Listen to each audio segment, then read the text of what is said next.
Bonjour à tout le monde. Merci de nous suivre sur le live Makigo. Ouais, On est en train de c'est bien CFI. cool le petit voilà pour par rapport à l'AG. Et donc du coup avoir juste pour les petits réglages, est-ce que vous pouvez nous dire au niveau du son si ça va, si l'image ça va, si vous ça va, tout ça. Ouais, on a plein de petites choses de préparer. Donc pour l'Assemblée générale, donc on avait fait une Assemblée générale grand public. Ça a été un peu compliqué au niveau des dates. On les a déplacées deux, trois fois. On s'en excuse énormément. Pardon. Mais on a enfin réussi à l'organiser là pour le 23 et 24 janvier. Donc hier, on a beaucoup planché. Et on vous a préparé déjà une petite vidéo d'introduction. Donc après, n'hésitez pas à faire des commentaires pour nous dire si tout va bien ou pas. Nickel, Nickel, cool parfait, merci, Mathéo, bonjour, super. bonjour tout le monde. Et on lance cette petite vidéo, c'est juste un petit clin d'œil à ce qu'on avait pu faire au tout début de l'assaut. Donc c'est hyper intéressant. Ouais, cool. Donc c'est l'objectif, c'est justement ensuite de pouvoir la retranscrire ensuite sur YouTube, sur toutes les autres plateformes qu'on a. Donc retranscrire ensuite la vidéo en rediffusion. Et donc c'est pour ça qu'on va, donc pour ceux qui ont loupé la journée d'hier, on a vraiment déjà rebrassé euh, le plus profond de l'interne au niveau de nos missions, au niveau de toutes les branches Makigo. Et puis voilà. Et donc, comme on va partir un peu sur exactement au présent ce qui se passe, ce qu'on est en train de faire à l'heure actuelle, le futur de tout ça, et ensuite toute la partie participative de votre part aussi, pour ceux qui veulent joindre l'équipe et plein d'autres choses. Et on va partir aussi plein de principes questions-réponses. Enfin, voilà, on va être actif avec vous. Ouais. Et Et voilà. ouais, c'est ça. Donc en gros, hier, voilà, comme Alex l'a dit, on a brassé le passé, les chiffres, tout ça. Donc tout sera en détail dans le rapport d'activité. Là, on va survoler un peu toutes les missions. On va faire un aspect très rapide au début. Et après, justement, il y a la partie importante. Donc ça va être le futur. C'est ce qui est le plus important. Où là, justement, ça va être le moment échange un peu. Il ne faudra pas hésiter à participer, à dire ce que vous en pensez pour construire le futur ensemble, en fait, tout simplement, à partir de demain, direct. Hein. Voilà, donc on va démarrer on va vous mettre une petite vidéo du coup pour se mettre un peu en ambiance. Voilà. Donc, bon visionnage. Bon,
Du coup, Là, c'est voilà. bon.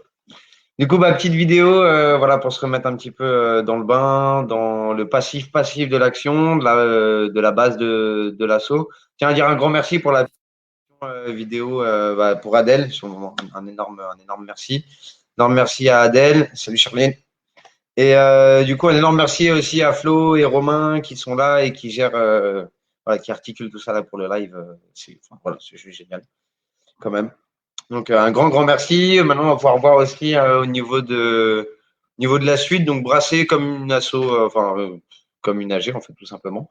Pour faire un peu en accéléré, mais on va présenter les ordres du jour brièvement et après attaquer. Voilà, du coup, au niveau de l'ordre du jour, de toute façon, on va pas tout énumérer parce que c'est écrit, on l'a mis comme ça pour vous expliquer, parce que vu que le live sera en rediffusion, nous on va expliquer à l'oral, mais on l'a mis à l'écrit, comme ça vous pourrez aussi le retrouver. C'est des choses qui se retrouveront aussi dans le procès verbal de l'Assemblée générale et autres. Voilà, c'est des choses qui arriveront. En gros, ça fait autant ordre du jour que petit sommaire de ce qu'on va faire. Donc, on va brasser toutes les missions qu'il y a décrit au-dessus. Ça, c'est ce qui va être voté. Donc, le renouvellement de tous les soutiens, oui ou non, le financement pour les frais internes administratifs, donc la recherche de financement, les dossiers d'agrément juridique, enfin, tout ça, après, ça abordera le futur à partir de là. Donc, partenariat, GrunchGo, les Warani, la pédago, les élections des membres du CA. Et puis, on présentera un petit système, puisqu'il y aura quelque chose au niveau justement du CA, vu qu'on ne peut pas faire un vote là instantanément, on va passer par une plateforme en ligne. On vous expliquera tout ça à la fin, mais voilà, il ne faudra pas hésiter à poser des questions aussi s'il y a des trucs qui sont pas clairs, qui sont pas compréhensibles sur l'instant T. Faut pas du tout hésiter, même sur l'émission. Donc voilà, vraiment. Donc déjà, on va vous présenter les chiffres qui ont vraiment,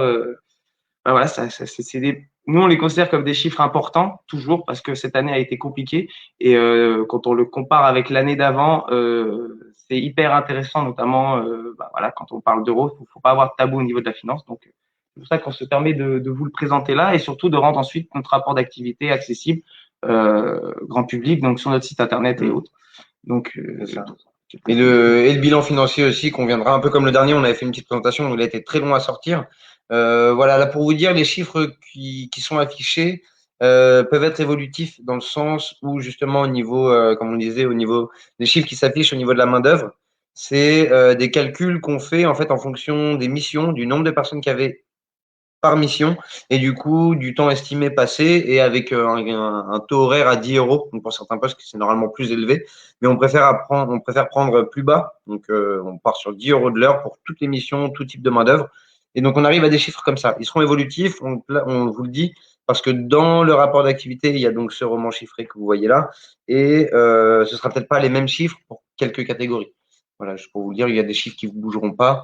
Mais voilà, pour vous dire qu'au niveau de la main-d'œuvre, des calculs de main-d'œuvre, il y aura sûrement des endroits où ça va un peu changer. Le point qui est hyper important là aussi, ça va être finalement le soutien financier déployé, mais aussi les donations. C'est vraiment lié déjà à vous qui nous suivez, parce que ça va être la représentation de tout ce qu'on nous a donné et de tout ce qu'on a investi ensuite dans nos missions. Ce qui est hyper intéressant de constater, c'est que par rapport à l'année dernière, pour ceux qui auront survolé le rapport d'activité de l'année dernière, on est à 3 000 euros de différence au niveau du soutien financier déployé. Donc, on était à 34 000 l'année dernière. Là, on est à 31 000. Donc, ce qui est hyper intéressant de constater, c'est que notre administratif a toujours fonctionné. Ça nous a pas empêché de faire des événements pour récolter des fonds. Ça ne vous a pas empêché à vous de nous soutenir. Déjà même physiquement, on avait quand même des choses à faire l'année Covid. Et donc cette année, on a plein de choses qui se profilent hyper intéressantes. Et donc ces chiffres-là parlent un peu pour au niveau même des main d'œuvre. Si vous survolez le rapport d'activité de l'année dernière, vous allez avoir vraiment une grosse différence. Donc quand là, on fait une généralité de tout ça, quand on met tous les types de soutien financier, on est à 93 000. L'année dernière, je crois, on était pas loin de 900 000, 800 000. Alors, c'est de l'évaluation, c'est que la DINAT, c'est pour ça que c'est 10 euros de l'heure. Ensuite, on fait par rapport à l'activité de chacun. C'est-à-dire que dans l'association, on a plusieurs internes, plein d'internes qui participent à hauteur de leurs moyens. Donc, ils vont être plus ou moins disponibles. Cette année a été très compliquée pour tout le monde. Et c'est là où est-ce que tous ces chiffres-là, qui sont théoriques, la main-d'œuvre, le prix qu'on a analysé, qu'on a mis là sur ce roman chiffré, sont pris d'une base de 10 euros. Voilà, si on fait 7 heures par jour, 15 jours, et puis par mois, et ainsi de suite. Donc, c'est comme ça que ces calculs sont arrivés. Et là, maintenant, cette année, c'est vrai qu'on a eu des chiffres qui sont partis un peu bas. Mais le plus important quand même, c'est de voir qu'en comparaison, en tout cas au niveau financier, au niveau de tout ce qu'on a pu injecter dans nos missions, on est resté plus ou moins au même stade, donc pas trop, pas moins. Même si c'est 3 000 euros qui se jouent, c'est le battement entre les années quand il y a un changement d'année. Et c'est là où c'est intéressant parce que ça montre que même s'il n'y a pas eu vraiment l'aspect physique, parce qu'en comparaison à l'année dernière, il y avait 447 bénévoles pour la première ligne sur 60 missions. Je crois que c'était ça. Donc là, on voit bien qu'il y a beaucoup moins de bénévoles, beaucoup moins de missions. Par contre, comme disait Alex, le peu de différence qu'il y a entre les 2 années, ça montre que d'une part, effectivement, la finance a suivi. Mais que si la finance a suivi, ça montre que même si physiquement, on n'a pas pu se retrouver, il y a eu vraiment un travail en interne qui est resté fluide, qui est resté actif pour justement que cette finance ne bouge pas en fait. Et à défaut, et ça on en a parlé aussi sur le moment du confinement et autres, nos missions ne se sont pas arrêtées grâce, je pense, à la manière de fonctionner au local, dans le sens où on privilégie le local. Les Rangers au Bénin, c'est des gars de Kikele. Ayaku Shinchi, c'est Jane qui est sur place. Dalé qui nous suit peut-être et Rolf Tavernier aussi. Paradis Primat, vous faites vos actions sur place aussi. On n'a pas besoin, voilà, comme ça, c'est pas que de l'étranger qui va sur place, non, c'est vraiment le cœur qui travaille, le local qui travaille. Et donc, voilà, du coup, ça permet de garder une activité physique. Donc voilà, on va pas vous énumérer tous les chiffres, les calculer le tout, parce que vous aurez aussi tout le détail des calculs dans le rapport d'activité. Mais La voilà. différence, c'était un truc qu'on avait vu, même parce on s'est amusé à mettre en parallèle les deux rapports. Bah, c'est pour ça qu'on les fait. C'est hyper intéressant de pouvoir les voir l'évolution. Et là, du coup, on est à 62 bénévoles. L'année dernière, c'était 447. Donc, juste pour rappeler que même si vous n'êtes pas venu sur le terrain, ça nous a pas, ça a été hyper important que aussi ces personnes-là se sont orientées sur l'administratif. Donc, en fait, finalement, Ouais. les 62 personnes, il y a eu du terrain, il y a eu beaucoup d'administratifs derrière tout ça. Et on était à 60 missions l'année Ouais, dernière. mais On a du encore coup, beaucoup. si on a compté l'administratif. Oui, Ouais, oui, c'était juste ça. oui, Je savais oui. pas si on avait Ouais, compté on a les. Ouais, compté les ok. admin. Yes. Mais donc voilà, un petit peu pour la partie. En plus, c'est bien parce que quand la partie comme ça est faite, chiffres, on passe à du plus intéressant parce que c'est aussi des parties entre guillemets reloues, mais essentielles pour nous sur l'aspect financier et la transparence, de voir un peu, de voir un peu tout ça. Donc du coup, on va pouvoir passer aussi aux missions. En fait, on va survoler un peu toutes les missions. Donc là, comme le petit bandeau avait pu le dire, faut pas du tout hésiter à poser des questions à thème vraiment à chaque. On répond en interaction, que ce soit à la fin de chaque thème ou même en direct. N'hésitez pas du tout. Donc là, on va survoler Yakusinchi.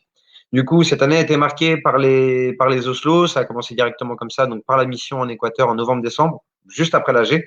Et où là, on a récupéré justement les 6 Oslo. On a fait beaucoup de réaménagements, donc beaucoup de construction physique, de rangement sur place, enfin une grosse mission physique. Et derrière, ça a pu relancer aussi le fait de saisir, enfin de récupérer des animaux en soins. Donc là, on va se faire un petit tour, avoir un petit survolage des différents animaux. À l'heure actuelle, il y a plus ou moins 70 animaux chez Jane, donc à Yakushinichi. Et voilà, pas mal de projets aussi futurs intéressants. Donc voilà, en gros, à peu près Bah, pour puis c'est Yakushinichi, surtout que ça a bien là, bougé. ça a bien bougé. On a pu vraiment la soutenir dans plein de paramètres, pardon, administratifs. Et ce qui a été hyper important, c'est que quand on a fait là la recherche d'internes, même de responsables pour des personnes qui partiraient ensuite sur place, malgré tous ces problèmes sanitaires, les gens sont très motivés, les gens sont courageux, sont motivés.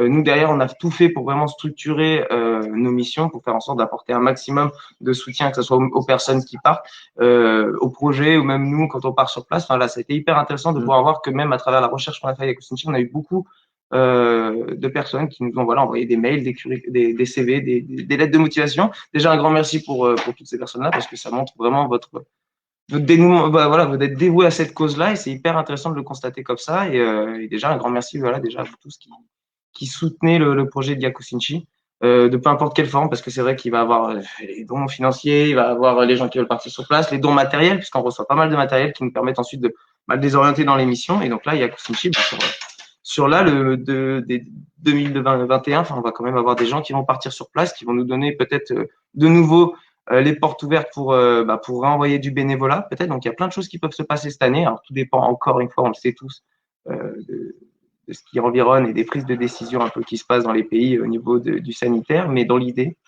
ça avance. Ouais. Notre planning se construit quand même bien sur l'année 2021 et les profils sont hyper intéressants. Donc, Carrément. voilà. Et de toute façon, on fonctionne aussi comme ça, de se dire, bon, on sait qu'il y a des restrictions sanitaires de déplacement, et il se passe énormément de choses. Mais voilà, on fait aussi le choix de planifier, alors pas comme si de rien n'était, mais quasi dans le sens où, voilà, on a notre planning, même si effectivement, voilà, sur de l'interne, même de la discussion, de la transparence, c'est pas un travail qui est rémunéré, ça reste un travail qui est important pour le bien commun, qui en plus, indirectement, est quand même lié aux crises sanitaires à la crise sanitaire qu'on vit, et qui pourra sûrement y en avoir d'autres si la biodiversité continue à se faire détruire au rythme où elle se fait détruire. Donc voilà, on veut garder cette directive de on continue, on garde nos plannings actifs, on garde nos objectifs. Si ça s'annule, c'est pas grave, on recommence. On recommence, on décale comme on a fait avec l'AG, comme on a essayé avec le Crunch Go, comme on continuera de faire de la même manière. De toute façon, voilà, on est lancé pour faire tout ça, donc on va pas s'arrêter. Et puis surtout, voilà, c'est plaisant de voir là, comme les photos qui défilent, bah, tous les animaux qu'il peut y avoir en soins. Là, il y a Kusinchi en ce moment, il va y avoir comme une publication qui est sortie il y a pas longtemps, mais voilà, des loutres, des quincajous, des primates, des reptiles, des oiseaux. Ça brasse, il y a énormément d'animaux.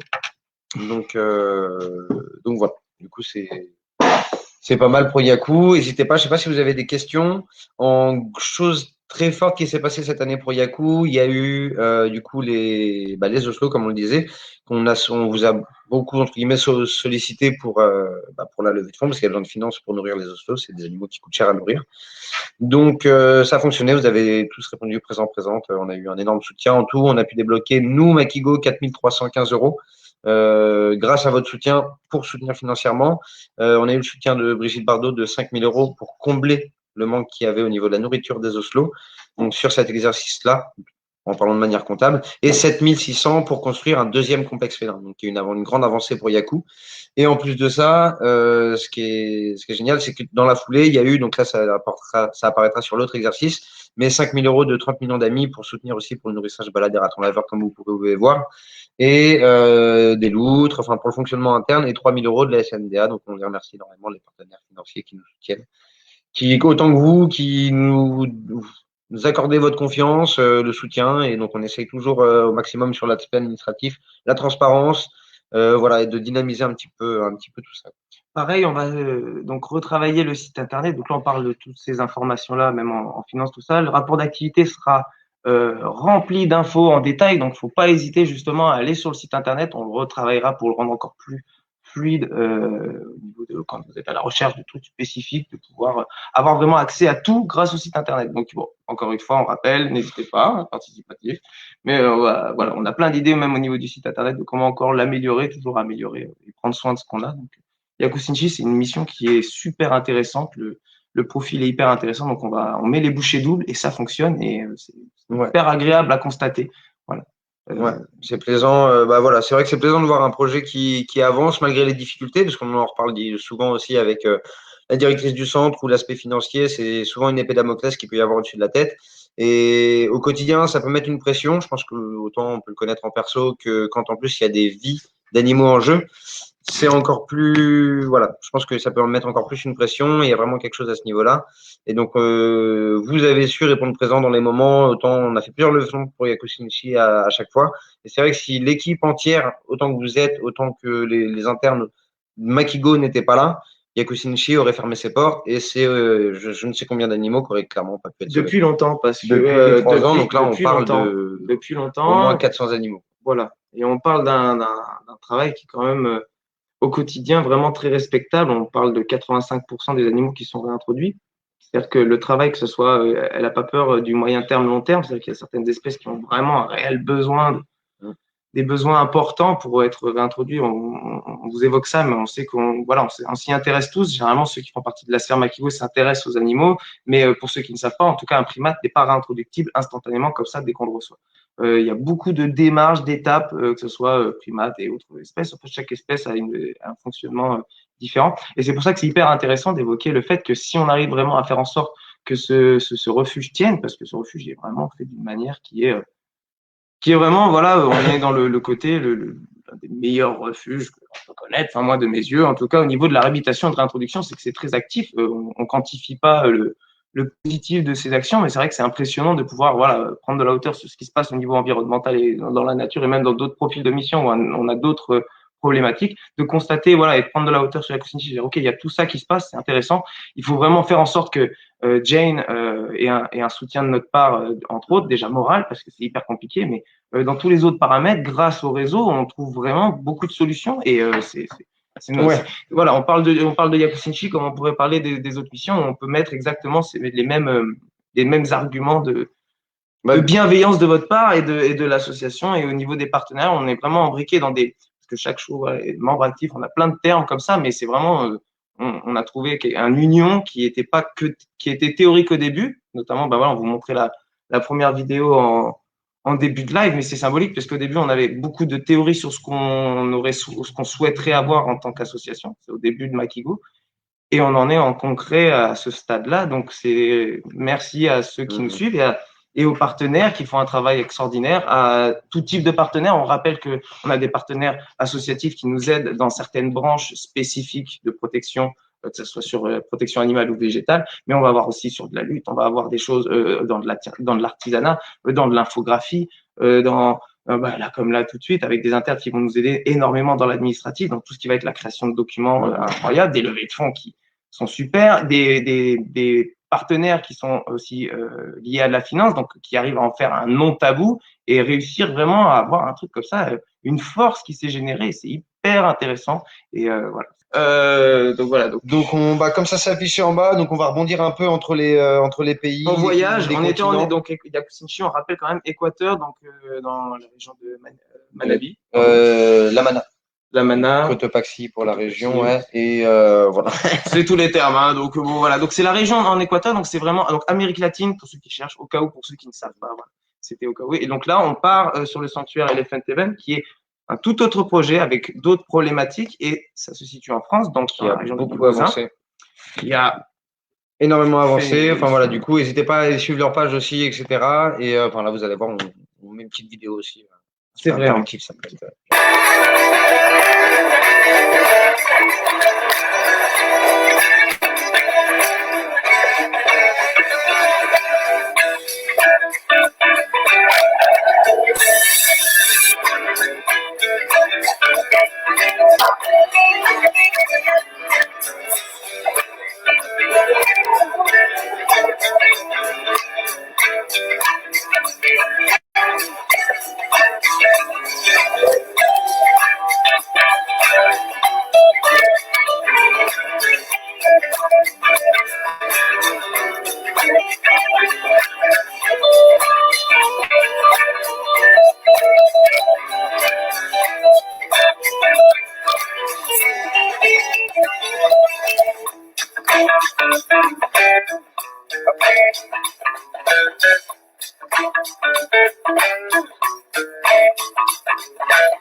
Super. Wow. Bon. Du coup, ouais, c'est dingue. Bon, c'est quand même intéressant. Il gère trop de ouf. C'est intéressant. Ouais. Pour petit rappel, donc là vous l'avez vu, vidéo qui montre Elephant Event, donc l'installation des caméras. Juste pour le rappel symbolique, c'est des étapes qu'on avait pu discuter avec Tony et Sophie il y a 2 ans de ça maintenant, et avec des internes de l'association. Clin d'œil à Coco, où justement on avait parlé d'un système de caméras, de surveillance et autres. On en était à l'époque, on n'avait même pas encore commencé l'enclos. Du coup, voilà, juste symboliquement, d'en arriver à ce stade-là, de pouvoir avoir une vidéo comme ça, c'est un aboutissement du projet qui est quand même très fort. C'est que quand on en arrive à la question de se demander comment on va installer les caméras, où est-ce qu'on va les mettre, c'est qu'il y a beaucoup de choses qui ont été vues et réglées.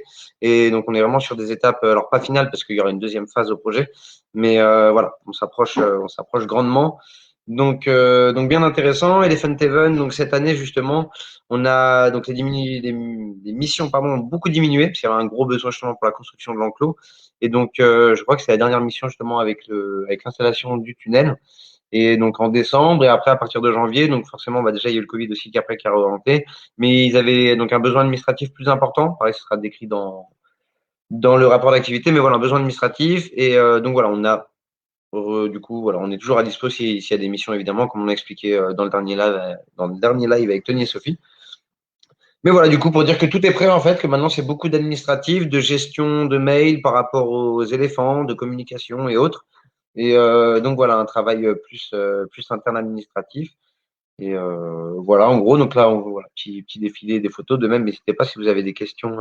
Alors, rien n'empêche qu'on puisse réavoir peut-être certaines missions qui se réorganisent, mais ce sera des missions déjà plus courtes, c'est-à-dire que les anciennes missions, c'est pour ça qu'on avait des chiffres incroyables au niveau du bénévolat l'année dernière, c'est-à-dire que ça sera des des missions plus courtes. C'est-à-dire qu'avec un objectif peut-être plus simple que lorsque parfois il fallait par exemple faire 15 jours d'affilée parce qu'on était vraiment dans certains chantiers avec un repos le week-end évidemment. Mais là, le bénévolat, il va être orienté déjà d'une autre façon puisqu'on est dans une autre étape du sanctuaire. Comme a pu dire Nat, il y a des phases qui vont se passer, mais là, ça va être une étape puisque là, on a vraiment tout l'essentiel est mis en place.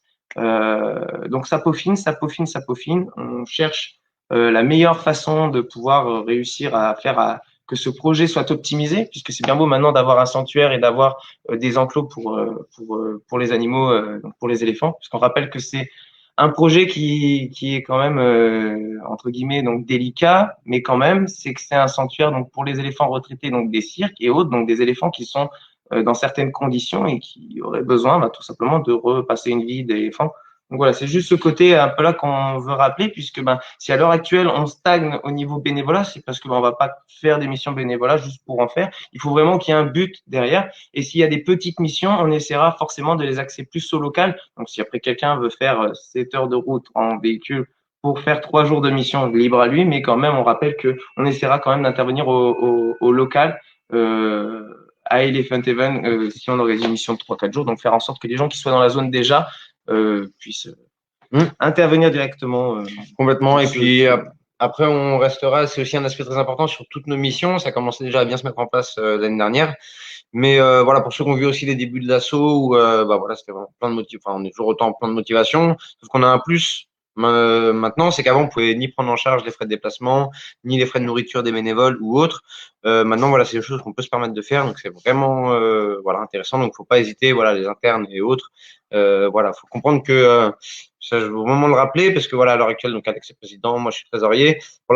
C'est pas notre argent à tous les deux, juste pour le rappeler, c'est l'argent de toutes les personnes qui composent l'association. C'est-à-dire que les besoins, faut pas hésiter à les. C'est pas, il y a personne qui réclame quand il y a une demande par rapport à un budget pour n'importe quel projet. C'est pas, c'est votre argent autant que le nôtre, que toutes les personnes qui composent l'asso. Et c'est pour ça que d'ailleurs, on rebondit peut-être à chaque mission, mais on rappelle que le conseil d'administration nous permet de prendre des directions dans l'association. Ça ne veut pas dire que les gens qui la composent ne peuvent pas créer d'eux-mêmes certains projets, pouvoir être porteurs de projets. Maintenant, on a des branches. C'est pour ça qu'on a voulu vraiment avoir plusieurs flèches à notre arc ou plusieurs clés à notre trousseau. C'était vraiment pour donner plein de possibilités aux gens. Peu importe là où est-ce que on jamais travaillé avec des animaux, il y a la possibilité de protection, de protection de l'environnement ou de la faune et flore. Si tu n'as jamais travaillé avec des animaux, on oriente les profils et ainsi de suite. Oui, c'est ça. C'est grâce à vous tous. Et si on n'aurait pas, par exemple, un conseil d'administration avec vraiment des connaissances comme ça différentes de différents horizons, c'est hyper important d'avoir tout type de compétences et de connaissances comme ça. Et c'est hyper intéressant. Et c'est grâce à vous qu'on prend certaines directions comme ça. Ouais. Et Elephant Event, c'est un projet où tout ce qui a été fait bénévolement.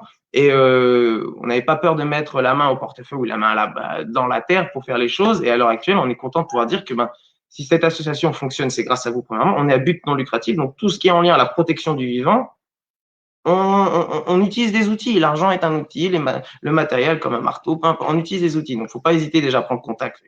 Il y aura toujours quelqu'un au bout.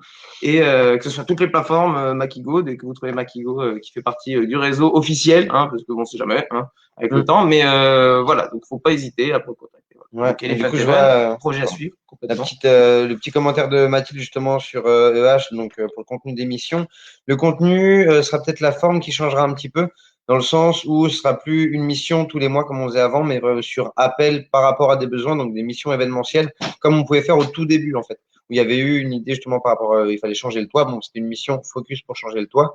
Donc les jours en fait dépendront pas tant d'une semaine sur l'aspect hebdomadaire normal, mais vraiment sur l'aspect temps de travail nécessaire. Si une mission va devoir durer, je sais pas, 3 jours, une autre 8, bon ce sera peut-être 8 jours d'affilée, 3 à 4 jours. Bon, normalement, on met des repos, si c'est 15 jours, on peut faire 15 jours d'affilée. Mais voilà, toujours dans cette idée-là pour répondre aux besoins instantanés. Et voilà, en gros, ce sera ça. Et puis après, on verra. Je pense que le gros des missions se réenclenchera peut-être sur la deuxième phase, donc quand il y aura justement le deuxième enclos et autres. Tout ça. Ça sera un gros sujet. Ça sera à intéressant. Avant ça, il y aura déjà beaucoup de positifs aussi, de pouvoir avoir des éléphants se faire sauver, parce que c'est quand même l'objectif ultime du dit projet. Et puis là, on va voyager encore un petit peu. Ferez-vous des annonces? Que oui, Oui, alors ça, on verra aussi au niveau de l'organisation des très bonnes questions, Christina. Merci beaucoup, c'est cool. Au niveau de, au niveau, vu qu'il y aura maintenant les éléphants sur les prochaines missions au futur, s'il y a les éléphants, ça demandera réflexion sur l'organisation du bénévolat. Et ça, on n'en est pas encore à cette étape-là, mais effectivement, oui, on fera des annonces, peut-être par mail interne, C'est ça, bah, c'est pas qu'en fait, forcément il va grand avoir public, déjà, on verra. faut vraiment prendre en considération le fait que quand un éléphant arrive, ça change toute une vie en fait dans le projet. C'est qu'en fait, faut vraiment comprendre ça. C'est-à-dire que Elephant Event, faut vraiment prendre le concept que s'il y a une pause, il y a une pause dans un projet, c'est pas spécialement quelque chose de négatif. C'est juste que ils vont peut-être avoir besoin aussi de mettre les choses en place avec l'éléphant pour que l'éléphant apprenne à vivre dans cet environnement-là. Et les sessions bénévoles, s'il y en a qui se passeront, ça sera forcément lié à la phase 2, c'est-à-dire à l'élargissement du projet, à l'agrandissement parce que là on a un préparc, on veut quand même avoir un parc accessible aux éléphants. Le lieu est incroyable, donc il y a énormément de potentiel. Donc forcément, on va pas forcer des sessions bénévoles, notamment pour ceux qui pensent que tout de suite ils vont pouvoir, dès qu'il y aura des éléphants, faire du bénévolat avec des éléphants. On a d'autres profils pour ça. Il faut apprendre le travail avec les éléphants, mais sauf que à Elephant Event, un éléphant arrive, il y a plein de choses qui doivent se passer au niveau du projet en lui-même. Les membres internes qui composent le projet doivent préparer un quotidien, avoir une stabilité, avoir une sérénité qui se crée, une bienveillance, que l'éléphant puisse déjà revivre la vie d'éléphant qui pourrait voilà, juste prendre le temps de vivre, et où est-ce qu'il n'y a plus de rush comme il pourrait connaître comme avant. Voilà, donc il y a vraiment énormément d'étapes dans Elephant Event. Et donc le bénévolat, les sessions comme on a pu connaître auparavant, étaient la création d'un sanctuaire. Donc évidemment qu'il y avait du besoin toutes les Énorme. 2 semaines, il y avait des fois, on faisait vraiment du lien directement avec des portes ouvertes derrière pour amener du public, pour qu'ils comprennent pourquoi on est là, pour amener des fonds. Je rappelle que Elephant Event, on ne pourrait pas citer le nombre de personnes, même le chiffre de personnes qui ont participé au projet dans différents domaines, pécuniaires, matériel, physique, moral, par le partenariat et autres. C'est incroyable avec Elephant Event. Hein. Pour essayer d'aller un peu vite quand même, ne pas hésiter au niveau de l'envoi de mail, toujours pareil. Si ce projet-là vous intéresse, envoyez un mail, vous posez des questions, on vous répond. Mais là, on vient de vous dire vraiment que là, c'est une mission qui est administrative pour le moment. Donc, Ouais, pareil, même conseil, vous pouvez participer, il y a ce qu'il faut à faire. Ouais. Et pour du coup ta question, Christina, bonne question aussi pour les éléphants en 2021. Ça dépend en fait. Elephant Event sont prêts depuis un petit moment. Voilà, ils sont autant entre guillemets, bon, c'est pas le bon terme parce qu'ils sont pas en recherche d'éléphants. Si jamais il y en avait pas, ça serait super. Mais voilà, ils sont quand même essayés plus en recherche dans le sens où bah une fois qu'on a localisé un éléphant qui effectivement est dans le besoin administrativement, donc il faut qu'il est saisi ou pas. Ça dépend dans quel pays il est. Après, il y a les juridictions des différents pays qui rentrent en compte. Et c'est là où ça peut complexifier un petit peu la chose. Et encore plus avec le Covid. Les déplacements sont compliqués. Enfin, il y a plein de choses qui s'annulent pour eux aussi. Du coup, donc ça ralentit un peu le processus. On espère pour la réponse à la question, les éléphants 2021. Au moins l'éléphant, déjà. Ça serait cool. On l'espère vraiment de tout cœur. On va repartir du coup, parce que bon, c'est assez rapide, mais voilà, faudra vraiment pas hésiter à poser des questions. Donc, sur le Bénin, du coup. Donc, d'accord, ouais, d'accord. Donc, la réserve naturelle, excusez-moi. Donc, le parc naturel de Brière, du coup, où dans l'idée, on fait, voilà, enfin, dans l'idée, des patrouilles anti-braconnage. Bon. Et voilà, on a un petit bug vidéo. Donc voilà, donc on a fait quelques missions, pareil très compliqué, bah, forcément en France, donc l'organisation, se retrouver à plusieurs parce que ça passe par ça, être dans des locaux, un peu comme des missions administratives. Et donc là, c'est un petit peu plus compliqué à gérer. On a pu en faire quand même en fin d'année. Et ça avance, un projet à suivre parce qu'on en discutera à ce moment-là. Et Donc, c'est un projet, juste pour vous donner, c'est une branche de l'assaut, on a des opérations, des missions. C'est une des missions qui est la moins accessible sur les réseaux sociaux, la moins accessible au niveau de la diffusion d'informations, ou même donc tout ce qui va être en fait lié à la Brière. Pour avoir plus de détails sur ce genre d'informations, sur cette mission, n'hésitez pas en fait à prendre contact avec nous pour ce qui va être les détails de participation de mission. Maintenant, cette année, il y a eu des patrouilles qui ont été faites. Donc nous, je rappelle que le but de cette opération, c'est de mener en fait enquête, donc de savoir ce qui se passe dans le marais de la Brière au niveau de la surpêche de l'anguille et donc de la civette. Donc c'est un marché qui est assez délicat. On est en train de toucher à des personnes qui encore une fois, théorie, pratique. Au niveau de la corruption, c'est assez compliqué là-dessus. Le trafic au niveau de l'anguille est délicat. Et donc, toutes ces patrouilles-là vont nous permettre en fait de rassembler des informations pour ensuite réussir enfin à construire un dossier solide et en fait, par la suite, en fait, prendre plus de poids au niveau juridique. Et c'est là où est-ce qu'il y a d'autres paramètres qui vont se mettre en place, notamment avec ce qu'on a essayé de faire cette année au niveau juridique avec avec une avocate maintenant qui est né, ce n'est pas rien dans l'association d'avoir en fait voilà certains paramètres comme on parlait de comptabilité, ben, on n'a pas peur de voilà d'avoir des dossiers complets au niveau de la comptabilité, ben, pareil au niveau du juridique, parfois dans certains domaines il nous faudra vraiment savoir dans quelle direction on veut partir et pour dans le Marais de la Brière pour vraiment être efficace, nos enquêtes sont utiles, le poids juridique pourra nous aider que mieux dans ce qui est la vraie protection des violences, c'est-à-dire qu'il faut qu'on arrive vraiment à faire en sorte que les gens qui abusent et qui le détruisent à outrance puissent réellement avoir de vraies pénalités. Et c'est pour ça que la branche juridique, la jeune pousse qui était juste une idée au début de l'association, la jeune pousse du juridique de l'association Makiko, maintenant a pris une branche, ça pousse bien et je peux te laisser un peu la parole là-dessus si tu veux détailler complètement, un peu. parce qu'effectivement, c'est quelque chose qui doit évoluer dans nos pays où en fait les amendes par rapport aux gains des braconniers sont très très faibles. En fait, on est vraiment sur quelque chose de très faible. Là, on s'est constitué partie civile sur justement des braconniers qui s'étaient fait attraper donc dans le marais de la Brière, du braconnage donc vis-à-vis de l'anguille. Et effectivement, il y a des grosses lacunes au niveau juridique. On est enfin voilà, les peines, en fait, la considération de la justice, la considération de l'environnement par la justice n'est pas du tout la même. Un exemple concret, hein, on va avoir une amende beaucoup plus élevée, par exemple, la conne des anguilles. Déjà, juste là, il y a une dissonance énorme où c'est pas normal qu'un bien commun, un bien vivant, qui nous permet à tous et à toutes, en France et ailleurs en plus, parce que ça contribue à un écosystème mondial qui est en fait notre maison, qui nous permet de vivre, de manger, de dormir, de tout ça. C'est pas normal qu'il y ait une disparité aussi énorme comparée à, je prends l'exemple de l'abri de bus qui va nous surmener de pubs en permanence. Voilà, ça c'est des choses qui sont concrètement, à l'heure actuelle, ça se passe comme ça.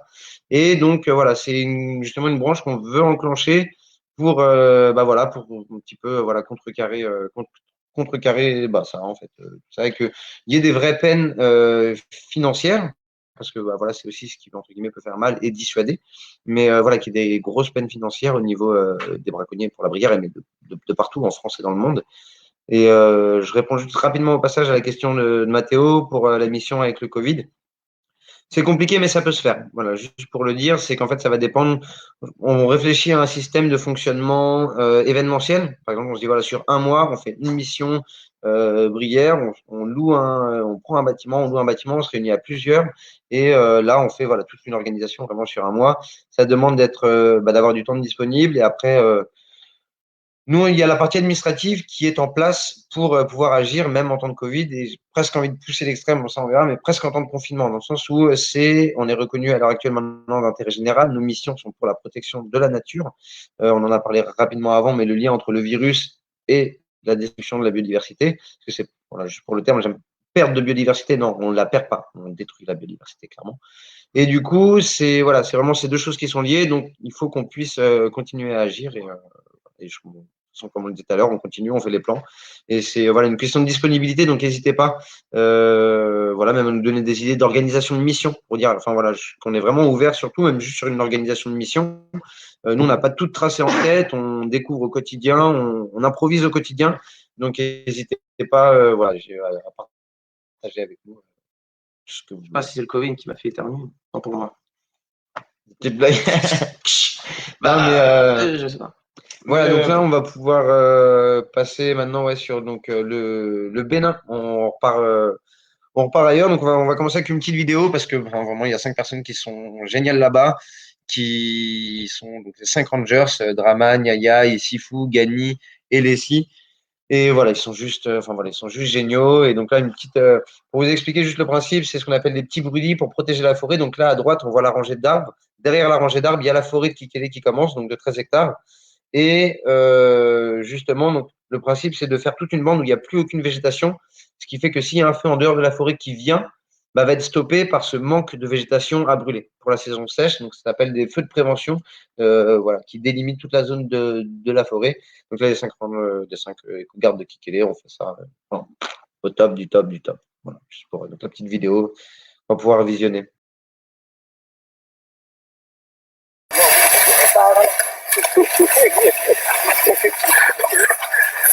Ah, tiens, c'est joli.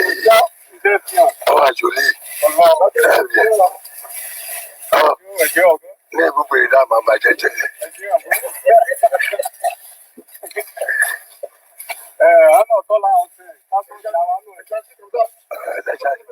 gentil, c'est gentil. C'est gentil. C'est gentil. Travaillons, haricot sur le feu.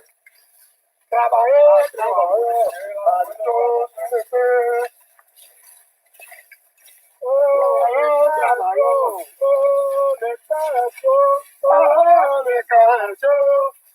Ok. Du coup, juste parce que je tenais à le dire, ils ont des masques, mais c'était pas à l'époque du Covid, c'était pour la poussière. Ouais, voilà, important à Parce qu'en fait, c'est des gros grains, la poussière. Et vraiment, le masque, ça protège des gros grains. C'est ça. Pardon. Et donc voilà, après, pour faire aussi la parenthèse sur le moment où justement il y a eu des nécessités sanitaires aussi au Bénin, voilà, ils ont pu avoir des masques aussi. Et, donc on parlera de ça dans le futur. Il y a une mission Bénin qui est censée arriver. On vous expliquera pourquoi, comment, où ça et quand. Et voilà, en gros, rapidement. Donc voilà, pas mal au Bénin, ça bouge bien, comme on le disait, c'est pas par chance parce que ça a été un choix, par choix. Du coup, on travaille au local et le fait que 5 rangers soient sur place, ils font vraiment une super sensibilisation parce qu'il n'y a pas que les saisies. Du coup, il y a vraiment vu que le fait qu'ils soient du village, en fait, juste en étant dans le village, en étant dans la forêt, en parlant aux frères, aux sœurs, cousins, cousines, maman, tonton et autres, il y a la forêt de base est importante. C'est une forêt qui est sacrée et les colobes qui sont donc dans cette forêt sont aussi sacrés par lien spirituel avec des habitants du village. Donc de base, il y a une protection et un amour pour cette forêt. Après, il va y avoir une dégradation plus à cause des détritus, d'éjection et autres, et qui est justement via la présence des rangers, voilà, ça diminue, mais pas par répression, par discussion et sensibilisation. Et c'est vraiment chouette à voir, même la synergie qu'il peut y avoir au sein du village. Voilà.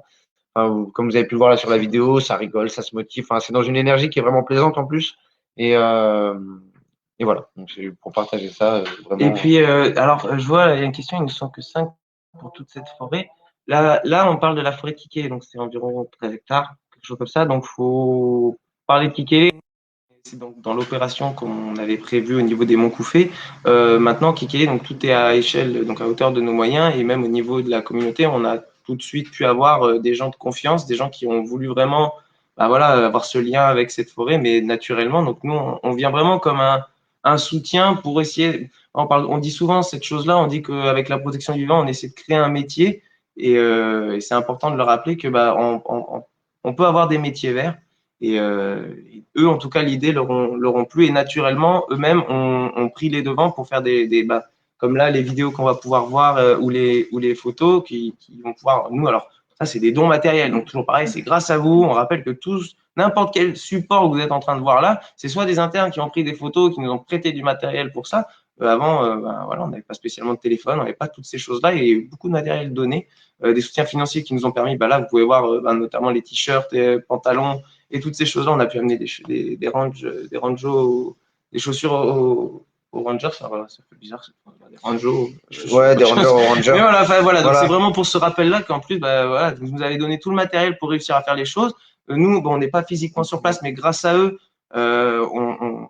c'est vrai que c'est pas, ça paraît pas énorme. Alors je crois que c'est combien on avait dit, c'est 8 heures dans le.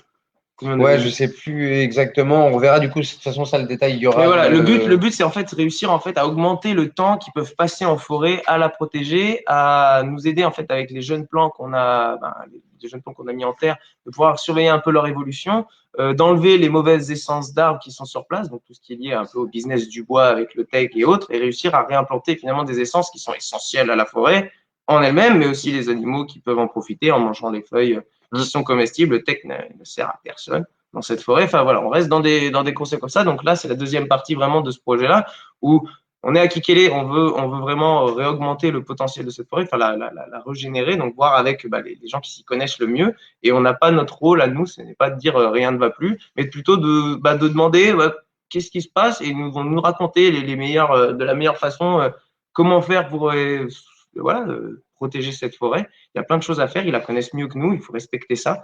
Et grâce à eux, voilà, on est vraiment dans une mission hyper intéressante. Donc là, quand on y va pour bientôt, normalement. Super. Et c'est ça où effectivement, que ce soit le soutien matériel, le soutien financier qu'on a pu avoir, ça permet de faire les choses et de les faire bien et en sécurité. Je pense notamment voilà, aux Rangers, donc aux chaussures, aux treillis et autres. C'est pas pour faire genre en fait. C'est juste que quand on patrouille dans la forêt, les tongs, c'est moyen.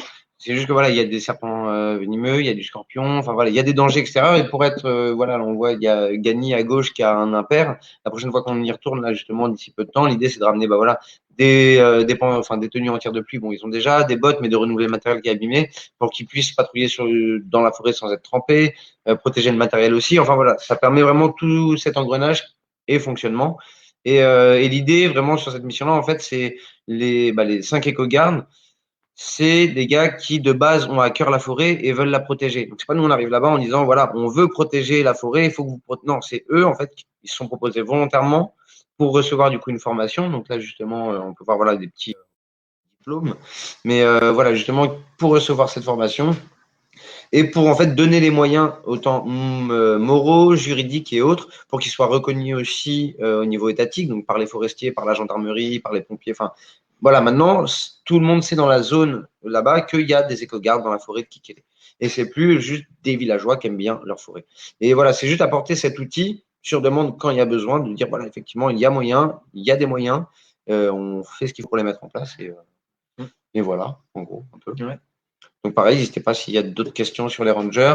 Pour la partie, voilà, enfin ce que tu as dit, mais on essaye d'en faire un métier. À l'heure actuelle, dans l'association, les seules personnes qui sont indemnisées mensuellement, c'est les rangers.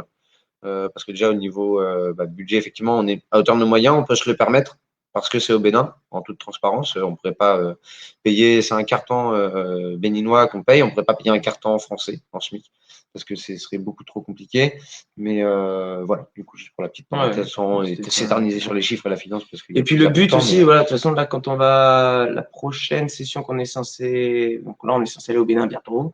Là, on parlait vraiment sauvetage végétal, le côté voilà, de reforestation, tout ça. Donc, on est aussi voilà, toujours pareil, la sphère même de l'animal. Donc, on va aussi aller sur place pour aller les revoir, avoir des échanges, avoir un peu ce côté formation administrative aussi pour nous permettre à nous d'avoir c'est relou, mais il nous faut des documents pour pouvoir réussir à prouver le travail qu'on fait. Donc ça, c'est super cool de pouvoir retourner là-bas déjà, pouvoir où on en est au niveau des jeunes plans, pouvoir voir un peu aussi avec eux tout ce qu'ils ont comme besoin sur place, même s'ils nous les transmettent. De retourner physiquement sur place va aussi pouvoir permettre de débloquer pas mal de situations qui sont à l'heure actuelle un peu bloquées chez nous au niveau administratif et qui pourraient être hyper intéressantes pour ramener aussi du matériel. Donc ça va être pratique pour eux. Ouais. Ouais, c'est ça, de faire des points. De toute façon, on fait des points souvent, on s'appelle et autres, donc il y a toujours eu une interaction. Mais voilà, de plus structurer la mission parce que en pensant au futur, on ne sait pas comment ça va se passer aussi, justement au niveau confinement, restrictions, fermeture des frontières et autres. Donc là, l'idée du voyage au Bénin, on l'abordera après, mais je le dis juste du coup vite fait. On part un peu sur du futur, mais c'est aussi voilà de bien tout cadrer au Bénin avec eux, voir ok pour qu'il y ait un fonctionnement vraiment fluide. Et à partir de là, on sait que même si jamais nous, on revient en France ou on est ailleurs dans d'autres pays, on sait que voilà, au Bénin, la mission, comme là, on a passé l'année sans y aller, sans mettre un pied, toute l'année 2020, on n'a pas mis un pied au Bénin. Ça a fonctionné. Voilà, c'est faire un check, ok, ça fonctionne. Quitte à ce que ce soit peut-être pendant 2 ans, on ne va pas y retourner pour des raisons X ou Y. Mais voilà, au moins, on sait que entretenir et puis voilà, la relation.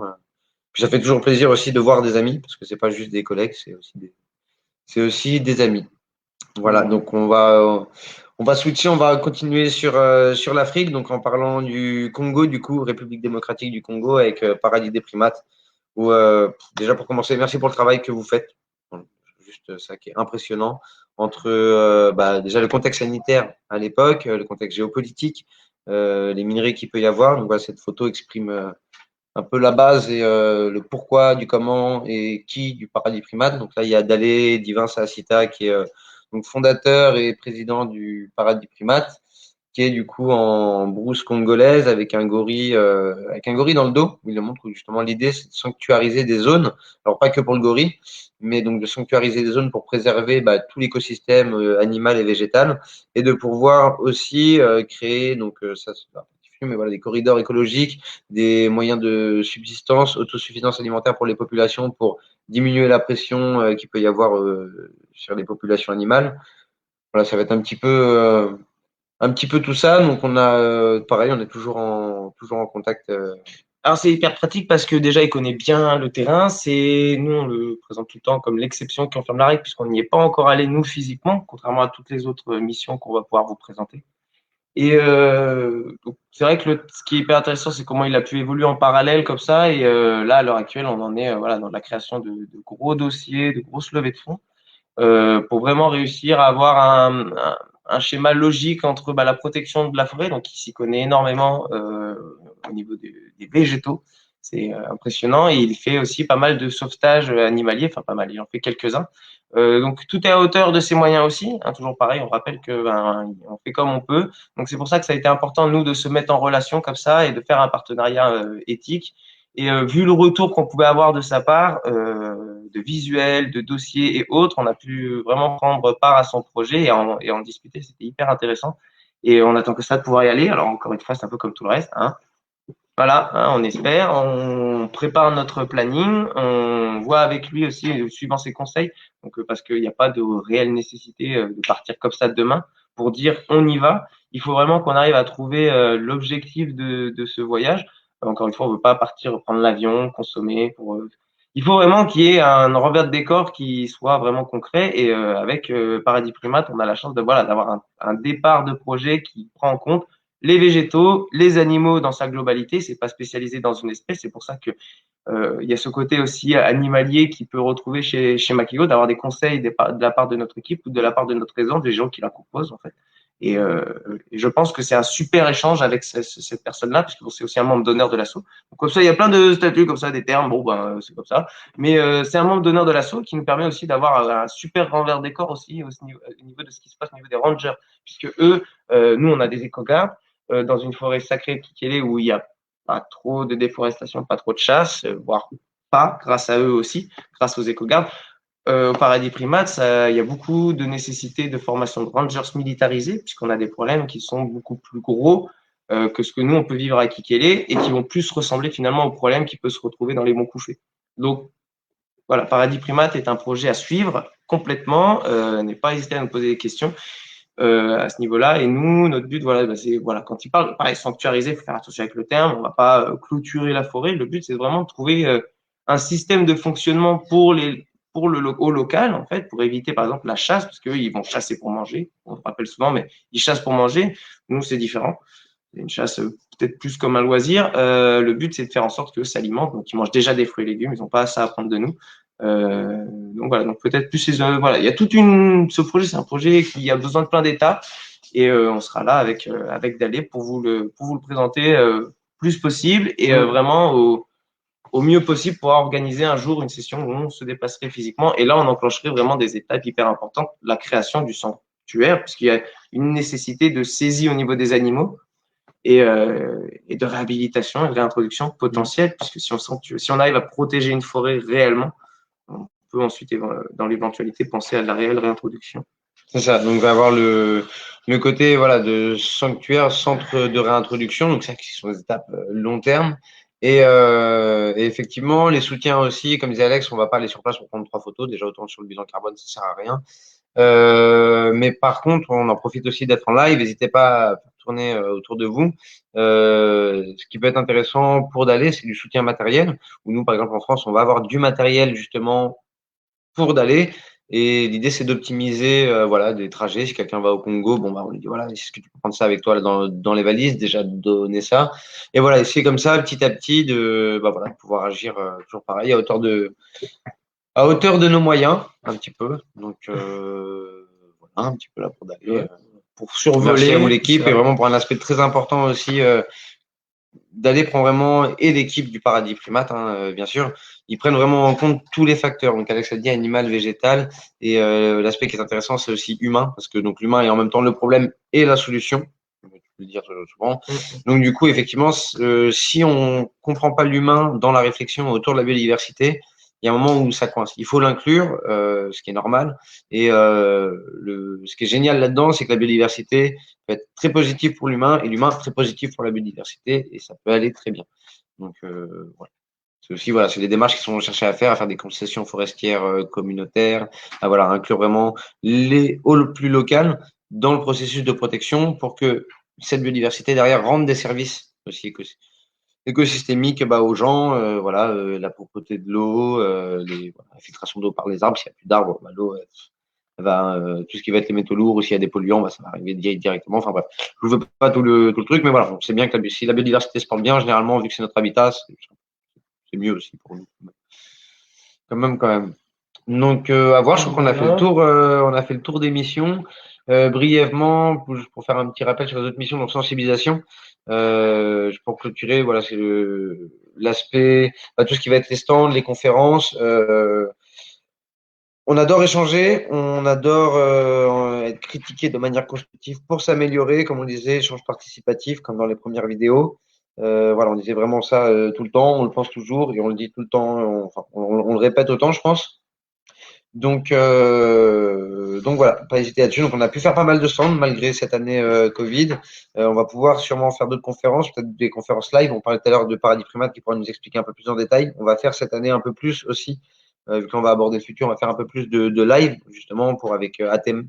Voilà, des petits live à thème où le Paradis Primate pourra très bien intervenir sur tout un dimanche après-midi, et après un dimanche après-midi ce sera autre chose, et ainsi de suite. Voilà. Pour parler un petit peu des différents aspects. C'est des branches qui évoluent. Pareil pour les stands, on est même au niveau de la boutique, on évolue puisque on veut vraiment faire en sorte d'évoluer d'une façon. Là, au niveau de la pédagogie de l'association, on a mis un peu une priorité là-dessus puisque là, en temps de Covid, ça a été compliqué. Donc, on va dire que les stands qu'on a pu avoir, ils ont été quand même super dans un moment où tout est un peu compliqué. Ça a été quand même cool de pouvoir faire des stands. Donc, on a toute une partie pédagogique qui est en train de se développer, qui est hyper intéressante. Et donc, le nettoyage, on n'a pas fait trop cette année. Nettoyage nature, donc pour ceux qui savaient, on faisait souvent des petits événements comme ça à la journée où une équipe ne pouvait se joindre. Alors pour la question de Rolf Tavernier pour Gorilla FM, Dalé nous l'a évoqué effectivement dans dans la dernière levée de fonds qu'il nous a partagé sur la promotion du projet communautaire pour les différentes réserves et le corridor écologique. Et effectivement, il a parlé de Gorilla FM, donc qui est une radio qui peut faire des relais, des créations d'audio, de relais de live. Donc c'est vrai que ça pourrait être super intéressant s'il y a un double partage. On croit beaucoup à ça, au partage du partage. Et si entre nous on se relaie, on parle des initiatives qui se font pour la biodiversité et autres, et ça peut être vraiment génial. Mais au plaisir d'échanger un peu plus en profondeur sur Gorilla FM, déjà juste le nom de la radio. C'est génial, ça serait génial qu'on ait des radios un petit peu comme ça, je sais pas, Écureuil ou Hérisson FM, ça serait cool. Voilà, ça serait vraiment, ça serait pas mal.